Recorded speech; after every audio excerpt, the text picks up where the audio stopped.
یہاں پر آپ نے دیکھ لیا آپ کی کیا عزت ہے. پوری دنیا سے لوگ آتے ہیں لیکن حقارت کی نگاہ سے ہم پاکستانیوں کو دیکھا جاتا ہے یا نہیں ہے نا؟ ہم نے اپنا معیار گرایا ہے, ہم نے جھوٹ بولا ہے اور پھر ہم نے جھوٹوں کا ساتھ دیا ہے. آپ کو بھکاری سمجھا جاتا ہے نا؟ کیوں؟ اب ایک لطیفہ سا ہے, اس میں شاید آپ کو ہنسی نہ آئے, لیکن اگر آپ اسے سمجھ جائیں تو آپ کی آنے والی نسلیں سنور سکتی ہیں. اب غور سے سنیے گا کہ چاند پر ایک اسپیس شپ جا رہی تھی. اسپیس شپ میں امریکہ سے جا رہی تھی, 6-7 سائنسدان تھے اور ایک ٹونی نام کا کتا موجود تھا. وہ خبر جب دنیا میں لیک ہوتی ہے نا کہ انسان چاند پہ جا رہا ہے اور ساتھ ایک کتے کو بھی لے کے جا رہا ہے, تو پوری دنیا میں جشن منایا جاتا ہے کہ اتنی ترقی ہوگی سائنس کو. تو یہ ساؤتھ پنجاب میں لیا بھکر کا ایک علاقہ ہے. وہاں پر ایک بابے کو جب یہ خبر پہنچی نا تو بابا بدوائیں دینے لگ گیا کہ اللہ کرے غرق ہو جائے, تباہ ہو جائے, چند تے نہ پہنچے. پیپل آسک ہم اے کوسچن کہ بابا جی وہ اسپیس شپ تہاڈی ہے؟ ہی ریپلائڈ نو, وہ مینڈی نہیں ہے. اسے جڑا کتا جا رہے ہو تہاڈا ہے؟ کہندا نہیں, وہ بھی میرا نہیں ہے. وہ اسپیس شپ اس جڑا فیول ہے, جڑا پیٹرول ڈالا گیا یا ڈیزل ڈالا گیا, وہ تہاڈا ہے؟ کہندا نہیں, وہ بھی میرا نہیں ہے. تو لوگوں نے پوچھا بابا وقت تینوں تکلیف کی ہے, وہ اسپیس شپ جب چاند پہ جا رہی ہے تو آپ کو کیا مسئلہ ہے, کیوں بدوائیں دے رہے ہو؟ اب غور سے سنیں.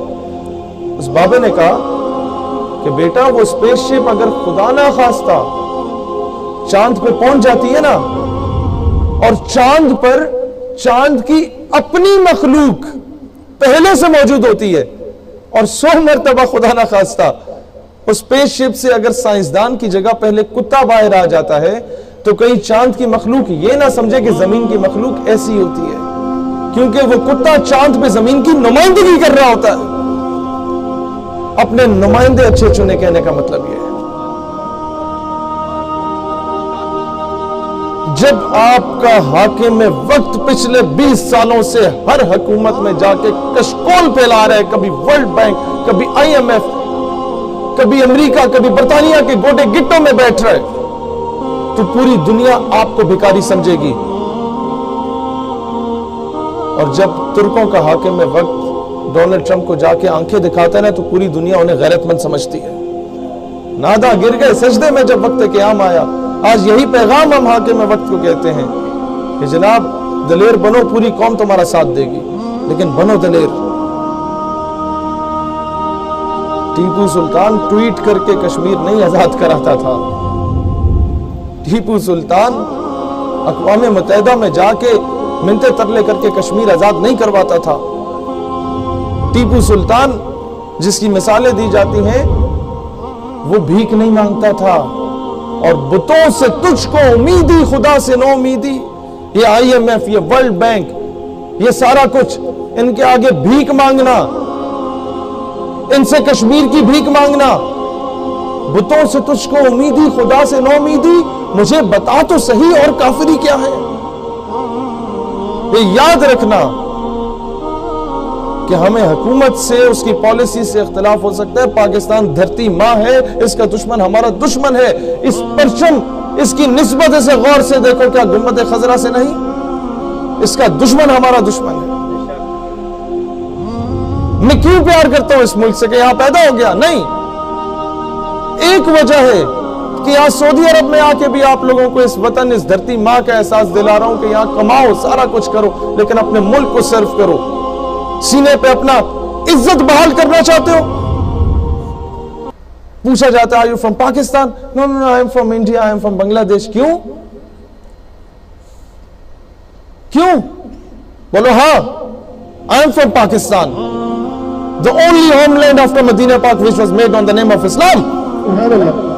I am from Pakistan, the only nuclear power in the entire Islamic world. When we became nuclear power, بتاؤ نا, سینے پہ پاکستانی پرچم لگا کے پھرو آج سے. دنیا کے جس کونے میں ہو، سعودی عرب میں ہو، امریکہ میں ہو، جہاں جہاں مزدوری نوکری کر رہے ہو، سینے پہ پرچم لگاؤ، تمہاری نمائندگی ہونی چاہیے۔ بتاؤ کہ ہاں میں اس پاکستان سے تعلق رکھتا ہوں کہ جب یہ نیوکلیر پاور بنا نا تو موروکو سے لے کے انڈونیشیا تک جشن منایا گیا تھا۔ وہ فلسطین کا بچہ جو اسرائیلی توپوں کے سامنے کسی دور میں نعرہ لگاتا تھا رو رو کے کہ نحنو ابناء المسلمین وکلنا صلاح الدین، کہ ہم سب مسلمان ہیں اور ہم میں سے ایک صلاح الدین ایوبی ہے۔ جب آپ ایٹمی قوت بنے تو اس بچے نے کنکر اٹھا کے اسرائیلی توپوں کی طرف رخ کر کے کہا کہ do not look at the stone in my hand, look at the atom bomb in Pakistan. میرے ہاتھ میں